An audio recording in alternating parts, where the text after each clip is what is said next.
আসসালামু আলাইকুম। আপনারা দেখতে পাচ্ছেন বিশাল এক সবজি বাগান। এখানে মাচা করা হয়েছে। এই মাচার ভিতরে অনেক ধরনের সবজি বাগান করা হয়েছে। আসলে গ্রামের মানুষের শৌখিনতা থেকেই এই সবজি বাগান করা হয়েছে। আসলে আপনারা এই মাচার ভিতরে দেখতে পারবেন কয়েক ধরনের সবজি বাগান করা হয়েছে। লাউ, যেমন টমেটো, করলা, ধুন্দুল, কাঁচামরিচ, লাল শাক, ডাঁটা শাক ইত্যাদি।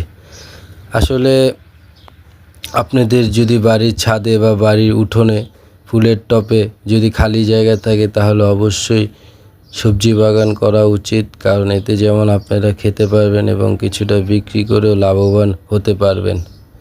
এতে আপনাদের দৈনিক খরচ কমে যাবে এবং মাসে গিয়ে আপনাদের আয় বেড়ে যাবে।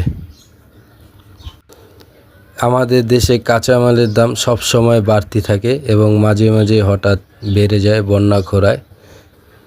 অন্তত যদি আমরা সকলেই খাওয়ার জন্য সবজি বাগান করে থাকি আমাদের বাড়ির ছাদে কিংবা বাড়ির উঠোনে ফুলের টবে, তাহলে আমরা অনেক লাভান্বিত হব এবং দ্রব্যমূল্য আমাদের নিয়ন্ত্রণে থাকবে আর দাম বাড়বে না।